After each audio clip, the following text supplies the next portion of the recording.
Hola, soy Patricia Díaz Caneja y esta es la sesión número 2 de este programa de Mindfulness y Gestión Emocional. Así que os doy la bienvenida y bueno, pues voy a empezar a compartir la pantalla y os voy a ir explicando un poco lo que vamos a ver en esta segunda sesión, que básicamente lo que hace es introducirnos en el mundo de la atención al cuerpo y en la atención a los pensamientos. Bueno, si recordáis y si habéis visto la primera sesión, que está también en este canal, pues hablaba sobre todo de lo que es mindfulness, de las diferencias entre mindfulness y la meditación, de cómo había aparecido por aquí, por Occidente, toda esta práctica que últimamente se ha puesto tan de moda. También hablaba de los ejes, de las diferencias entre la práctica formal y la no formal, y también de esa importancia de la atención a la respiración que es como el ancla que nos trae una vez y otra vez al presente. Bueno, hoy vamos a hablar de la importancia de atender al cuerpo. Me encanta esta frase de deja de moverte y quédate quieto. La tranquilidad te moverá. En esta frase están recogidos muchos de las actitudes mindfulness. El deja de moverte, el confiar, el soltar el control, el permitir que la vida surja y viva a través de ti, porque cuando te dejas de mover y te quedas quieto, es la tranquilidad la que te mueve, es la vida la que te acaba moviendo y te das cuenta de que no tienes que hacer tanto como creías.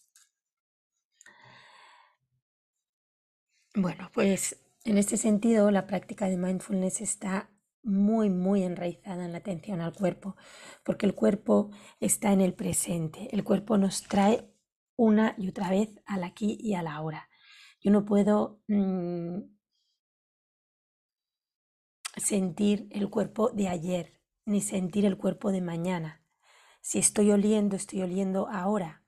Entonces, como vamos a ver hoy, cuando yo me veo ensimismada, cuando yo me veo en, en esa distracción, cuando yo me veo metida en esa mente de mono pensante y me doy cuenta, puedo bajar al cuerpo. ¿Qué significa bajar al cuerpo? Puedo bajar a esas sensaciones. ¿Qué mejor modo de dejar de pensar que llevar mi atención a mi cuerpo? A mi respiración, como decíamos el otro día, pero también a mi cuerpo, a cómo está mi cuerpo ahora.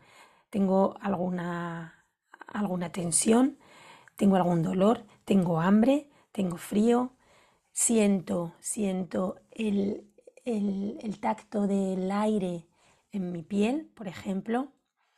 Oigo sonidos, huelo. Todo eso es el presente y todo eso viene a través del cuerpo, a través de las sensaciones, a través de la percepción. Así que, como digo, baja de la mente al cuerpo. Mindfulness nos enseña que primero que el cuerpo no miente, lo que yo siento en el cuerpo lo siento de verdad y sin embargo la mente sí miente, como vamos a ver, ¿no? ¿Y qué tengo que hacer para tener esa calma, para vivir ese presente? Bajar de la mente al cuerpo. Descartes dijo, pienso, luego existo. Bueno, pues vamos a dejar un poquito que la mente descanse y vamos a ir más al cuerpo. Siento, luego existo. Si enfocamos la atención en el cuerpo, vamos a aprender a reconocer esas sensaciones básicas que constituyen el idioma primordial del cuerpo. Y muchas veces, cuando yo en algún taller, en alguna sesión, pregunto cómo está tu cuerpo, pues las personas no saben qué responder. Y si te digo cómo está tu cuerpo ahora, ¿sabes qué responder? porque muchas veces ante esta pregunta se dice tranquilo, nervioso. Sí, vale, tranquilo, nervioso, pero ¿cómo sabes tú que tu cuerpo está tranquilo? Porque sientes esa relajación. ¿Cómo sabes que tu cuerpo está nervioso? Bueno, pues porque yo cuando me pongo nerviosa, mis pies no paran de moverse.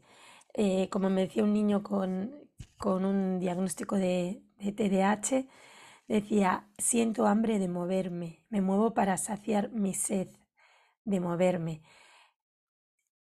Esas son las sensaciones, hambre de moverme, cosquilleo en los pies, mm, sensación de inquietud en la boca del estómago, como cuando estoy ahí excitada por algo que va a ocurrir, ¿no? Cuando estoy nerviosa, pues porque es mi cumpleaños, o porque voy a tener una fiesta, o voy a hacer algo especial. Esto le pasa mucho a los niños, ¿no? Que no pueden dormir porque su cuerpo está, pues, excitado. Todo esto está en el cuerpo. Y qué importante es saber cómo está nuestro cuerpo para saber cómo vamos a actuar y para saber cómo vamos a reaccionar. Porque em, fijaros la cantidad de veces que si sois, por ejemplo, padres, madres o a lo mejor profesores, los que estáis viendo, la cantidad de veces que nuestro hijo o nuestro alumno no nos escucha y está así moviéndose. ¿Qué pasa si yo tengo ganas de hacer pis? Sobre todo si soy un niño que todavía no sé autorregularme, no te estoy escuchando porque estoy escuchando que tengo ganas de hacer pis y que necesito ir al baño. ¿Qué hay que hacer en esa situación? No hay que decir quédate quieto y escúchame porque no va a poder. Primero, escucha tu cuerpo, ¿qué te está diciendo que necesita ir al baño? Vale, ve al baño. Y luego escúchame. Entro en casa y después de un día agotador, abro la puerta y me encuentro en la casa igual de desordenada que el día anterior. Pero resulta que hay una diferencia en mi cuerpo, que hoy llego más cansada o me he puesto unos zapatos que me hacen daño. Si yo no soy consciente de cómo está mi cuerpo, voy a tener muchísima más facilidad para reaccionar ante ese estímulo que es objetivo. ¿Por qué es objetivo? Pues porque la misma habitación ayer no me hizo reaccionar y esa habitación hoy me hace reaccionar. ¿Por qué? Porque mi cuerpo está más vulnerable, más susceptible, porque mi cuerpo necesita ser atendido, necesita a lo mejor darse una ducha, quitarse esos zapatos, estar 5 minutos solo y después mm, ir a enfrentarse a lo que le espera en su casa, ¿no? Em, si no he dormido bien, todos sabemos que el día que estamos más cansados tenemos esa sensación de estar de mal humor. ¿Cuántas veces comemos cuando en realidad lo que tenemos es cansancio? Em,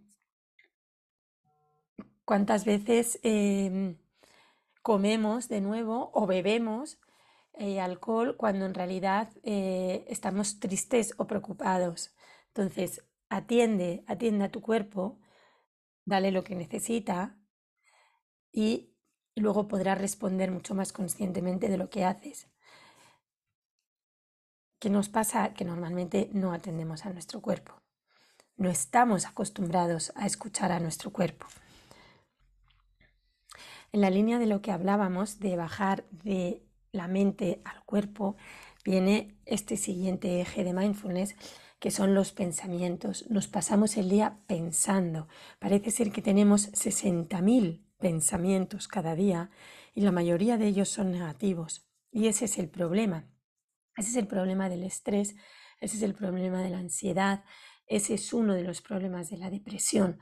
Por eso, la terapia basada en mindfulness para gestionar el estrés, incluso la depresión y la ansiedad, tiene ese efecto tan beneficioso porque aprendemos a no hacer caso a nuestros pensamientos. Hemos crecido pensando que lo que pensamos es la realidad y no es la realidad. Y la prueba está en que en un momento del día yo pienso algo y unos minutos más tarde, 2 horas más tarde o 3 días más tarde estoy pensando todo lo contrario. ¿He cambiado de idea? Sí, pero muchas veces estoy pensando todo lo contrario y no se trata de cambiar de idea. Yo puedo incluso pensar, mirarme en el espejo y pensar qué fea soy y al día siguiente pensar qué guapa soy. ¿Cuál es la verdad? ¿Cuál es la realidad? Ninguna, ninguna. Ahí hay mucho detrás, ¿no? Sobre todo de esto de la imagen frente al espejo. Pero, pero en lo que nos concierne ahora es precisamente eso, ¿no? Que no nos fiemos de lo que pensemos. Esta sensación de no puedo más, o sea, de cuántas veces, por lo menos a mí me ha pasado, ¿no? De esto de no me caben más cosas en la cabeza. Eh, Estoy pensando, nos vamos a la cama gracias a toda la hormona del estrés, gracias a todo el cortisol que hemos estado soltando a lo largo del día, nos vamos a la cama y no podemos dormir. Estamos llenos de pensamientos, pensamientos de lo que hemos hecho, de sobre todo de qué mal lo hemos hecho, porque casi nunca nos vamos a la cama pensando qué bien me ha salido hoy esa reunión. ¿A que no? Normalmente es, joder, tenía que haber hecho esto en esa reunión, mañana voy a tener que hacer no sé cuánto. Em, Sentirme culpable por los errores que he cometido. Empezar a pensar en que si la enfermedad de mi madre va a ser mortal, por ejemplo. Empezar a pensar que en el futuro de mis hijos. O sea, pensamientos que no están en el presente. También se dice que no te preocupes, sino ocúpate, ¿no? Y hay una frase muy buena también de alguien bastante más inteligente que yo, que dice, al final de mi vida me di cuenta de que la mayoría de las cosas que me habían preocupado nunca llegaron a ocurrir. Entonces, tomemos conciencia de nuestros pensamientos para aprender a gestionarlos, para aprender a llevarlos hacia otro lado, aprender a llevar a la mente hacia otro lugar.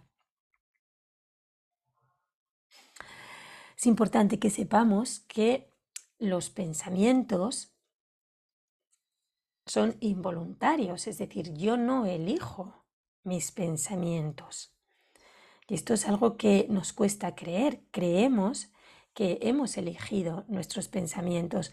Y cuando lo que elegimos, o sea, cuando pensamos que elegimos nuestros pensamientos y resulta que mi pensamiento en este momento es un juicio que mi ego, no tolera, me siento mal.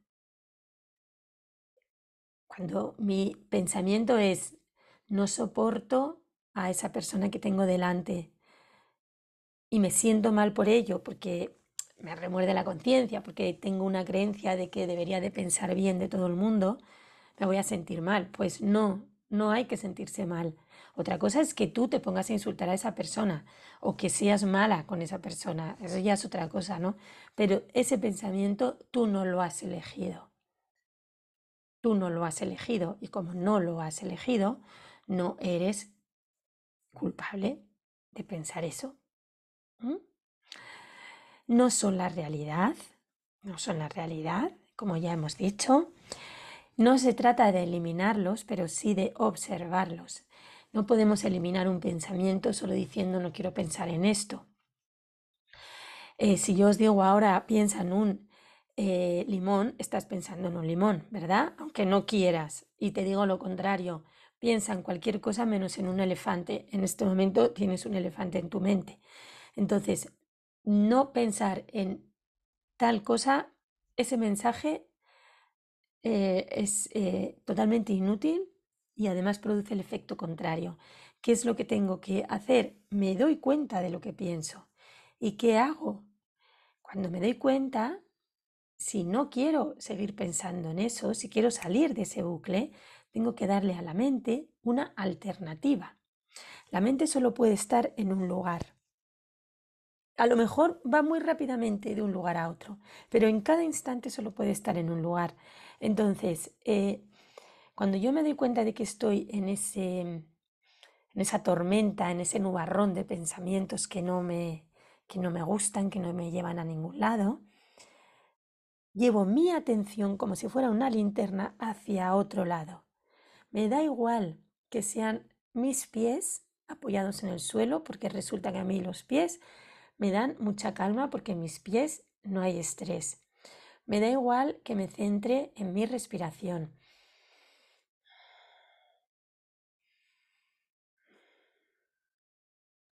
Me da igual que me centre en el contacto de una mano con la otra. Me da igual que me centre en el tacto del volante si es que voy conduciendo, en el sonido de los pájaros, en lo que sea. Pero le doy una alternativa. La mente va a volver. De nuevo, esto es la meditación. Cuando te das cuenta, vuelves. Cuando te das cuenta, vuelves. Cuando te das cuenta, vuelves. Hay que darle una alternativa a la mente. Si no, no se sale de ese pensamiento. Lo más importante, por tanto, es darme cuenta. Porque si no me doy cuenta de que estoy pensando, no voy a poder llevar a mi mente hacia otro lado. Y esa capacidad, lo curioso es que esa capacidad de darme cuenta de lo que estoy pensando, esa capacidad de darme cuenta de que tengo una mente pensante y de que me estoy dando cuenta de cómo funciona esa mente pensante, es la cualidad más importante de la mente. O sea, la mente, además de pensar, tiene la capacidad de darse cuenta de que está pensando. Tiene esa capacidad de tomar conciencia.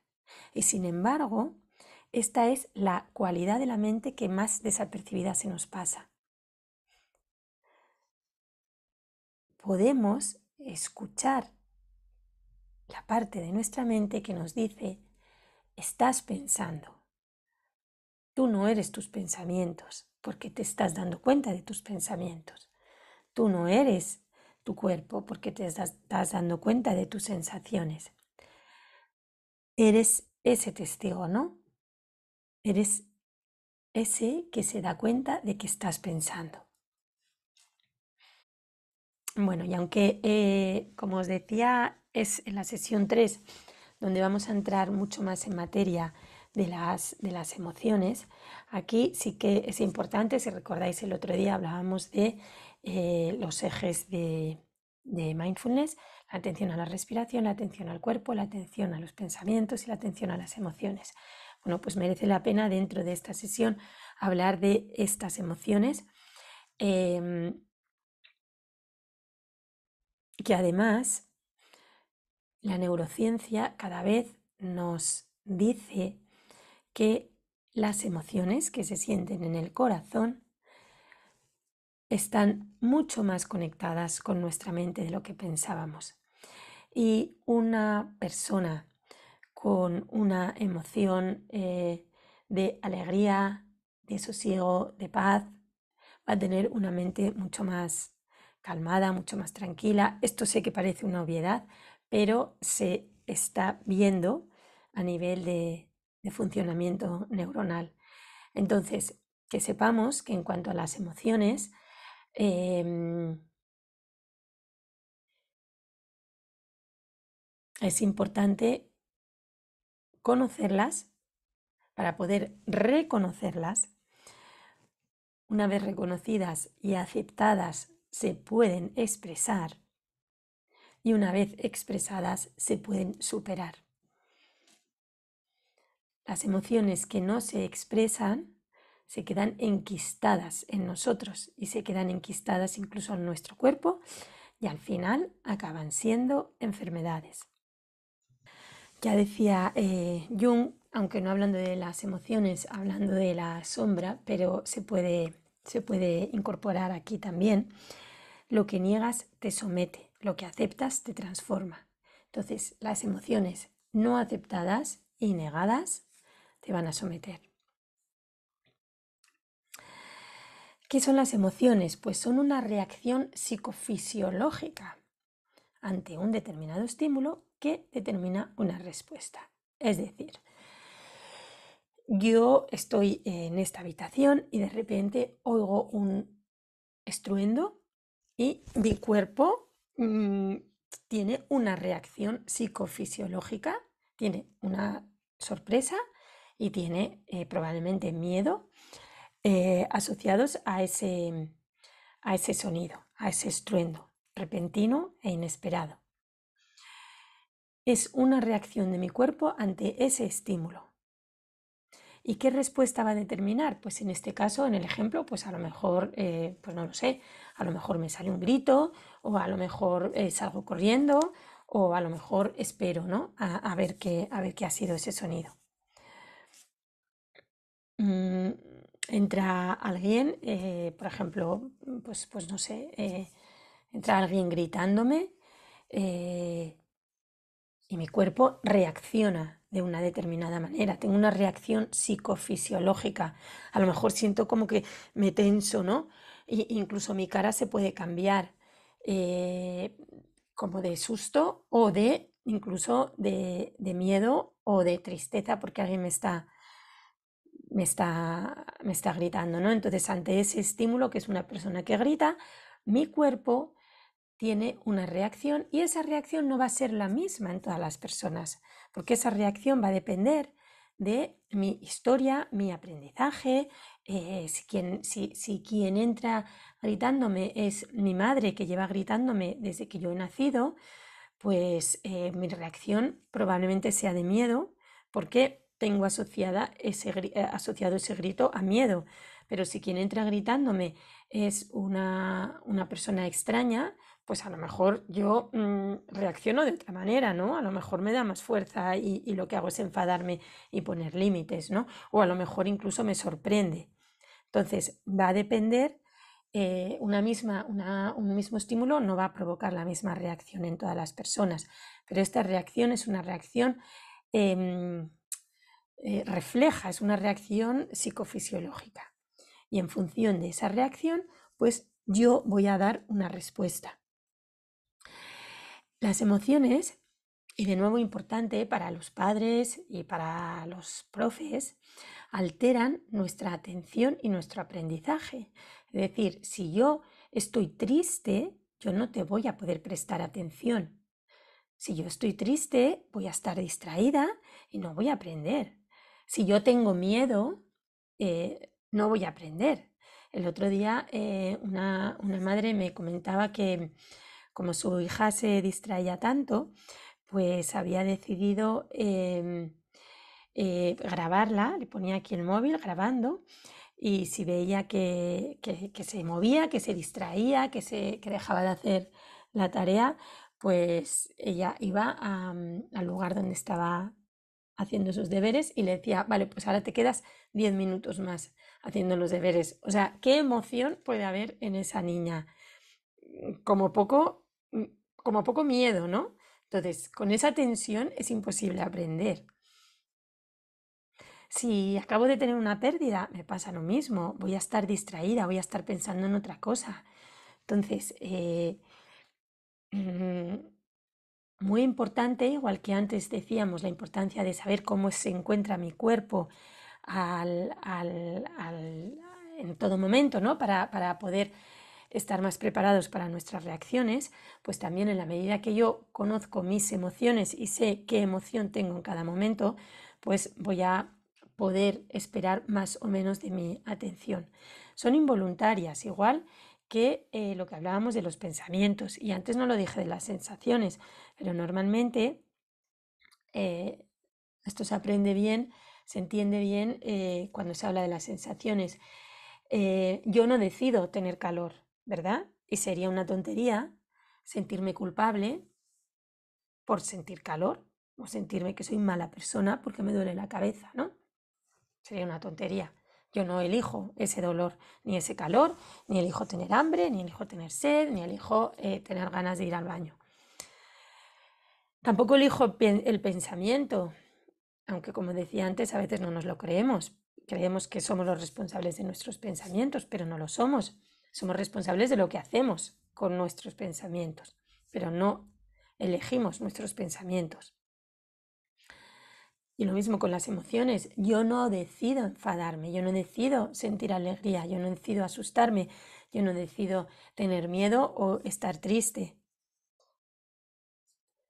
Puedo y debo decidir qué hacer con esa emoción, pero yo no la elijo. Por lo tanto, si a mí algo me enfada, no tiene sentido tampoco sentirme culpable o sentirme mala persona por estar enfadado. Y muy importante, las emociones, todas ellas velan por nuestra supervivencia. Y si pensamos en los animales, para, para entender esto, pues lo vamos a entender muy bien, ¿no? Eh, los mamíferos sienten las mismas emociones que nosotros y están con ellos y están con nosotros para nuestra supervivencia. ¿Para qué sirven?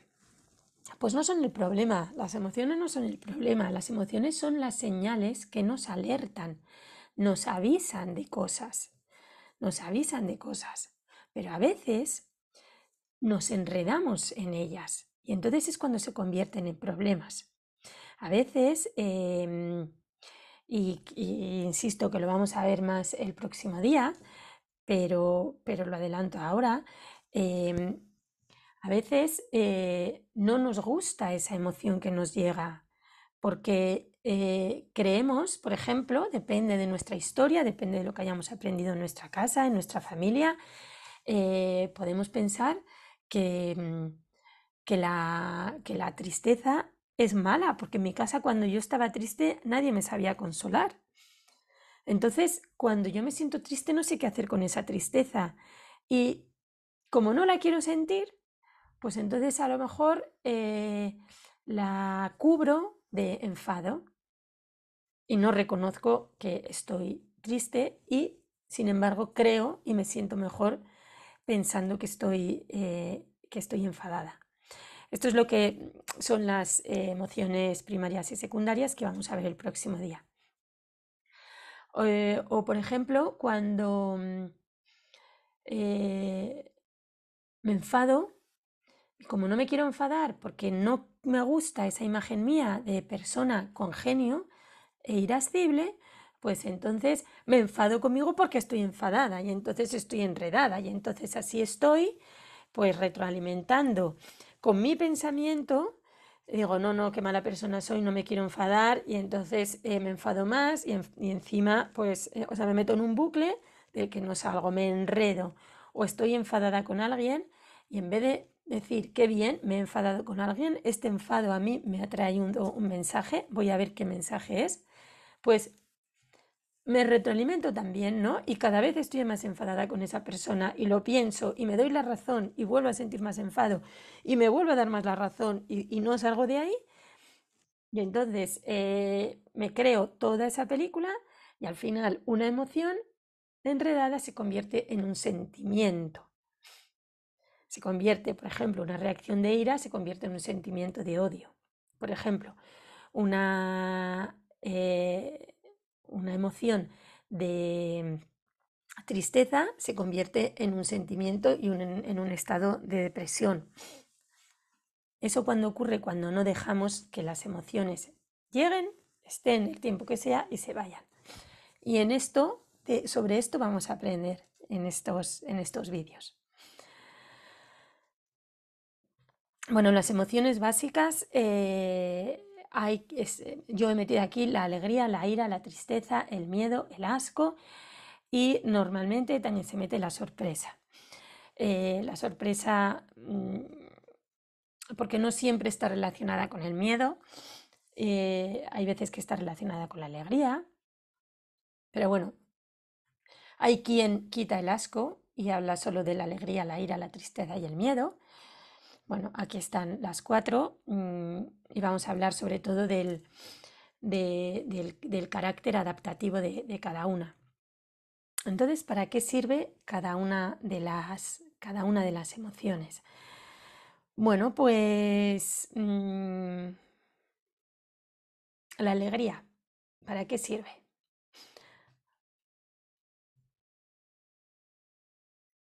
plantéate para qué sirve la alegría. Cuando estás alegre, ¿qué haces? Pues haces cosas que te hacen sentir bien.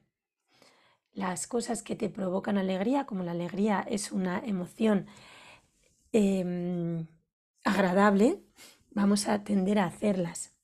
La alegría, el juego nos provoca alegría y nos va a llevar a estar en contacto con esos seres con los que sentimos alegría.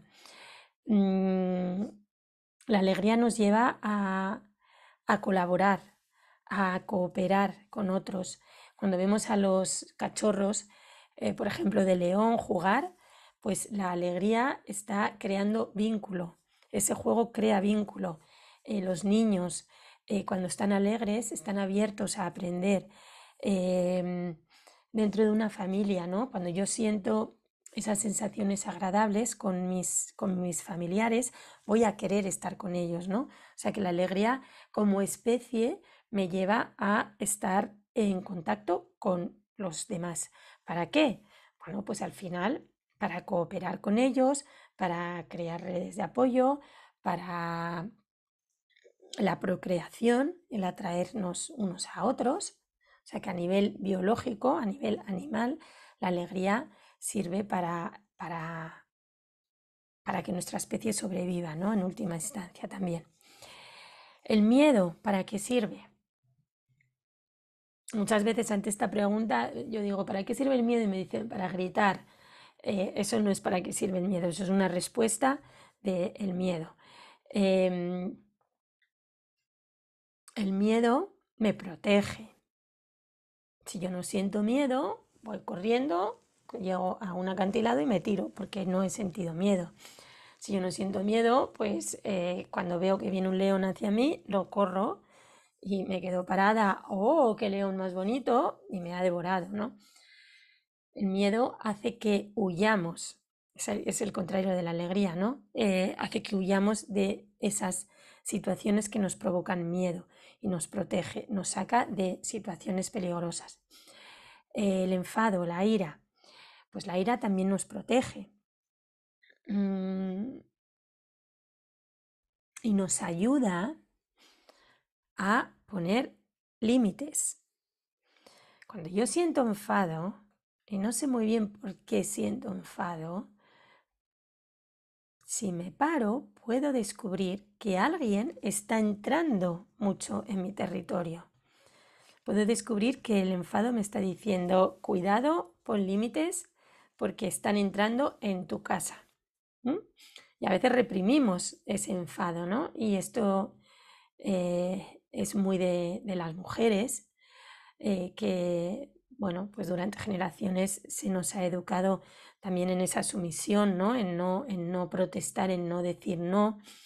Y de ahí el que tragas, tragas, tragas, tragas y de repente explotas por una tontería, por una nimiedad. Te digo, joder, estás histérica, no era para tanto un papelito en el suelo.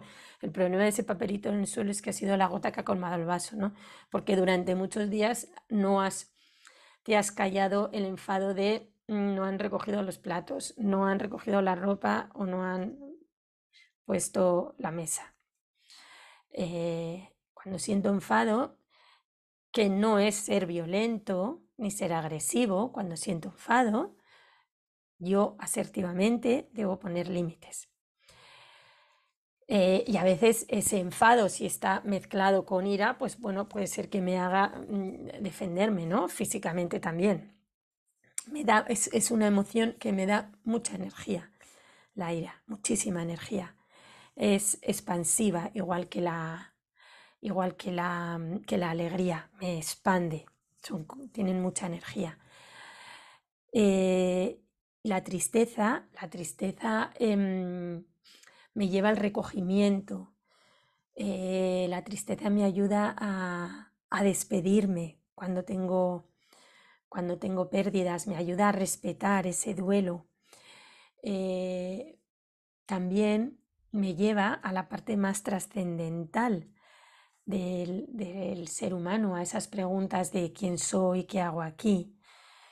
A todo ello se llega gracias a la tristeza. La tristeza es contractiva, me lleva hacia adentro, ¿no? Si pensáis incluso de una postura triste es como contraído, igual que la del miedo, de temblar, ¿no? Son contractivas. Em,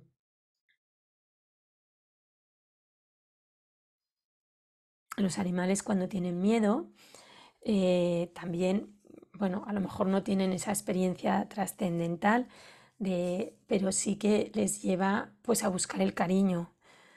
Perdón, cuando están tristes sí que les lleva a buscar el cariño de otros, ¿no? Yo estoy triste y busco el cariño de las personas a las que quiero. Los mamíferos también sienten esto.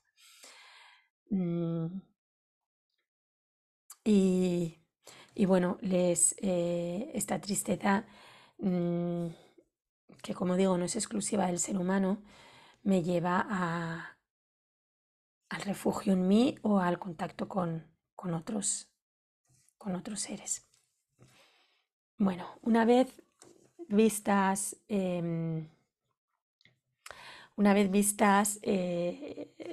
estos tres anclas, ¿no? Estos tres ejes tan importantes de mindfulness, porque mindfulness nos ayuda a tomar conciencia de todos ellos, del cuerpo, de los pensamientos y de las emociones, pues nos llega la pregunta de que si yo le pregunto a este hombre, ¿no? Si yo voy galopando en un caballo desbocado, ¿a dónde vas? Le preguntaron al jinete. Dice, donde me lleve el caballo. Pues eso es estar en una vida desbocada por las emociones, desbocada por los pensamientos y a veces también desbocada por las sensaciones físicas, si yo no sé gestionar esas sensaciones físicas, ¿no? Como les ocurre a muchas personas. Em, pues hay gente que ante una sensación física pues se descontrolan un montón. La gente hipocondríaca, ¿no? Les duele la tripa y creen que se van a morir porque ya tienen todo tipo de enfermedades. O, o esa gente que no soporta las sensaciones y tengo calor y me pongo de mal humor muy rápido, ¿no?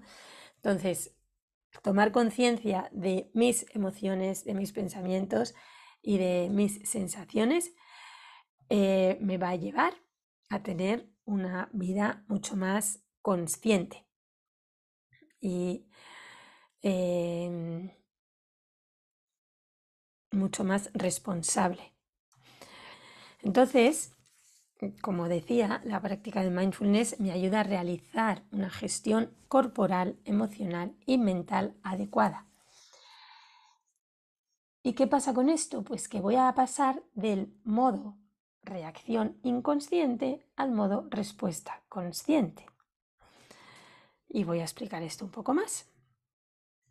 Ante una situación estresante, la amígdala, que es un órgano, una glándula que tenemos en el cerebro, en el sistema límbico del cerebro, la amígdala se activa. Y esta activación de la amígdala provoca una reacción automática. Y esto es así y es importante. Esta es la respuesta automática que tengo cuando me va a picar un mosquito o la respuesta automática que tengo cuando que hago así, ¿no? Cuando me va a picar un mosquito o la respuesta automática que tengo cuando voy a cruzar y veo que viene un coche muy rápido, entonces me retiro rápidamente. O cuando veo que mi hijo se va a caer o va a tocar un enchufe y yo salgo corriendo y le paro. Esto es gracias a que la amígdala me ha avisado. Pero no me he parado a pensar. No me he parado a pensar, porque si me he parado a pensar a lo mejor ocurre ya el peligro, ¿no? Entonces, eso es una reacción automática sana y perfecta, producto del cerebro reptiliano. ¿Qué ocurre muchas veces? Voy a volver a esta. ¿Qué ocurre muchas veces con las personas, con los seres? Porque los animales no tienen este problema. Pero las personas sí tenemos este problema, ¿no? Que voy a describir ahora. Que nuestra amígdala es como si estuviera estropeada muchas veces. Entonces, ante una situación estresante, cree que estamos en peligro de muerte. Por ejemplo, estoy en un atasco y la amígdala cree que, vamos, básicamente que me voy a morir en manos de, no sé, de 5 leones en este instante, ¿no? Y entonces empieza a poner en marcha reacciones automáticas de enfado, de pitar como si eso fuera a solucionar el atasco, de gritar, de empezar a pensar, joder, la gente, no sé qué, mil cosas, ¿no? Esto porque es porque nuestra amígdala está como hiperexcitada, ¿no? Nos ocurre cuando vivimos en un ambiente como muy estresante o cuando no sabemos gestionar las situaciones.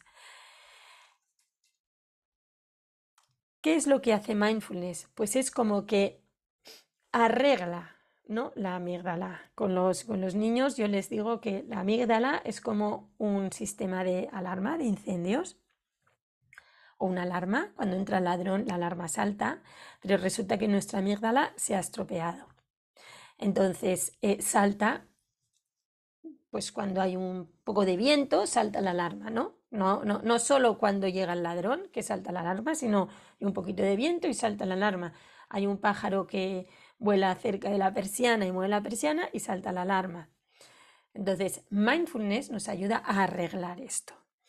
¿Qué es lo que hace mindfulness? La toma de conciencia de lo que nos ocurre, pues hace esa parada. Yo tengo una situación estresante, me doy cuenta de cómo está mi cuerpo, me doy cuenta de cómo están mis emociones, me doy cuenta de cómo están mis pensamientos, llevo la atención a la respiración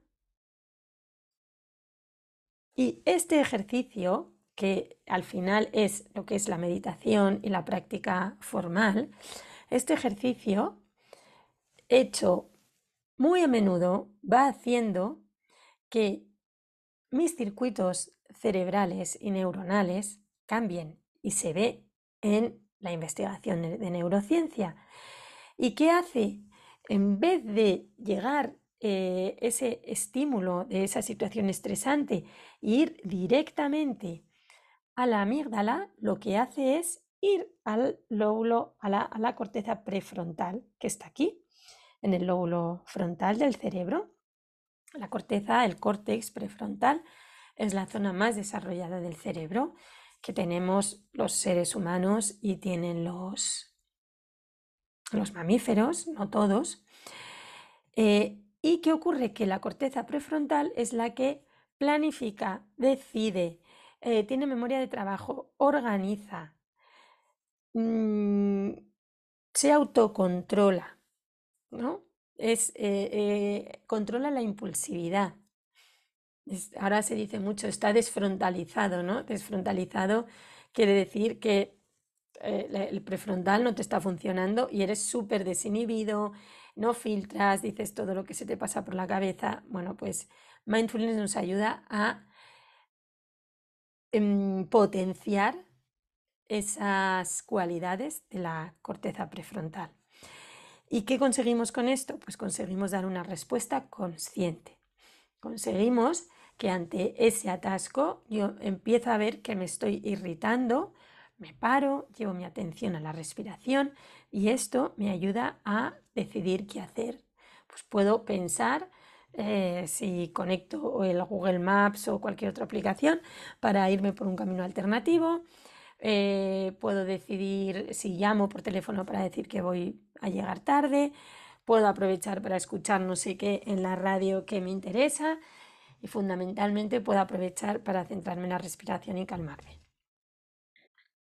Y el conocer que hay ciertas reacciones inconscientes que por tanto yo no he elegido y sin embargo ciertas respuestas conscientes que yo sí he elegido, me va a quitar culpabilidad y me va a dar mucha responsabilidad. En el momento en el que yo me doy cuenta de que, por ejemplo, tengo determinadas reacciones inconscientes muy a menudo, por ejemplo, yo tengo mucho genio, me doy cuenta y pues decido cambiar, ¿no? Hay gente que decide no cambiar, bueno, pues, por ejemplo, yo hablando ahora de mí, yo decido cambiar. ¿Cómo puedo cambiar? Empezando a practicar la meditación. ¿Por qué? Porque eso me va a ayudar a tener menos esas reacciones que a mí no me gustan y a los demás tampoco, que además me hacen sentir culpable y voy a entender que cuando las tenga no debo sentirme culpable porque yo no las he elegido, pero sí responsable de cambiarlo y de, bueno, y de restaurar un poco el daño que haya podido provocar, ¿no? Y voy a potenciar mucho más la responsabilidad. Y lo mismo cuando culpamos a los otros, porque muchas veces yo culpo al otro. Y cuando culpo al otro de mis reacciones, porque tú me has puesto nervioso, porque la culpa la tienes tú, porque no paras de moverte, y como no te estás quieto, yo he tenido que darte un tortazo, a que esto no es tan raro, ¿no? Pues en la medida en que yo te estoy echando la culpa a ti, me estoy quitando a mí poder para cambiar eso. Porque para poder cambiar algo, yo me tengo que responsabilizar de lo mío. Y tú te puedes responsabilizar de lo tuyo, si quieres. Pero yo me responsabilizo de lo mío. Y de lo mío es de lo que yo siento cuando tú estás moviéndote. O sea, yo soy la que me pongo nerviosa, no me pones tú nerviosa. Cuando admito eso, cuando me hago responsable de lo mío, de mis reacciones, gano poder. Ya tú no tienes el poder, tú que te mueves mucho, por ejemplo, no tienes el poder de mis emociones ni de mis reacciones. Yo voy a poder gestionar eso, pero para hacerlo tengo que dejar de echarte la culpa y tengo que dar un paso más y no sentirme yo culpable por mis reacciones. Tengo que de repente decir, bueno, un momento, voy a ponerle remedio, ¿no? Es responsabilizarme de ello. Y una vía para ser más responsable y para cambiar esas reacciones y convertirlas en respuestas es la práctica de mindfulness. Y bueno, pues un poco para dejaros así un ¿cómo decir? Una píldora de mindfulness para esta semana, pues os propongo la práctica del stop. Es una práctica no formal, porque no se trata de una meditación sentada, sino que se trata de poner a por ejemplo, una alarma 2 veces, 3 veces, 4 veces aleatorias a lo largo del día. Y cuando suena, me paro a ese stop, me paro. Tomo aire.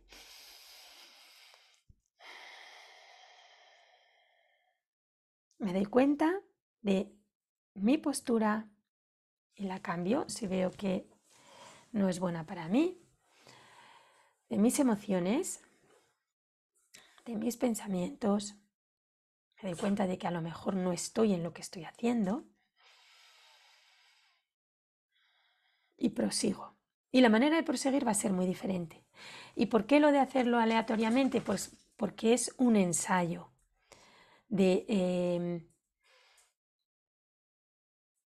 un ensayo que nos prepara para cuando nos veamos metidos en esa situación que a nosotros nos estresa muchísimo.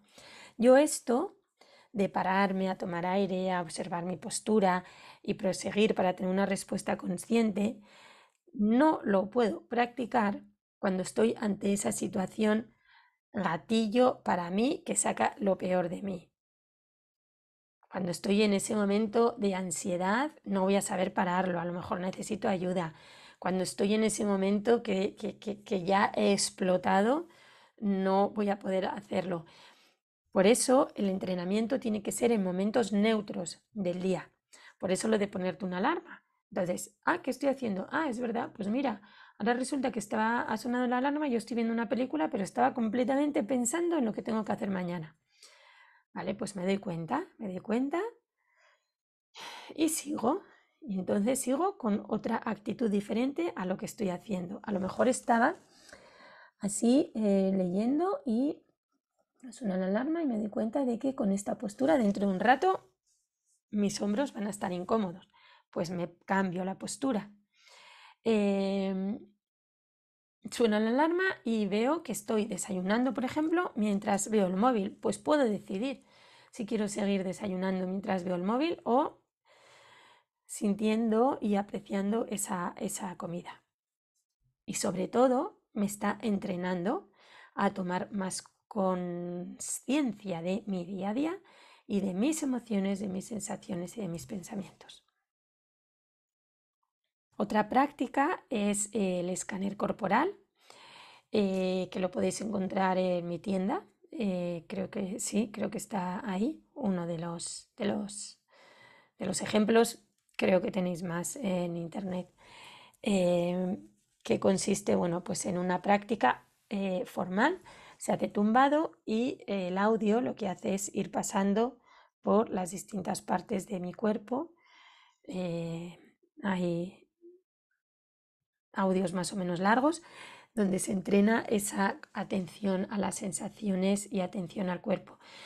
Esta práctica es súper importante para ganar en esa conciencia corporal. Y hasta aquí la sesión de hoy. Eh, Podéis ponerle un like si os ha gustado, podéis escribirme comentarios si tenéis dudas y pues nada, os espero para la siguiente sesión. Muchas gracias por haber llegado hasta aquí y confío que os haya servido un poco. Gracias.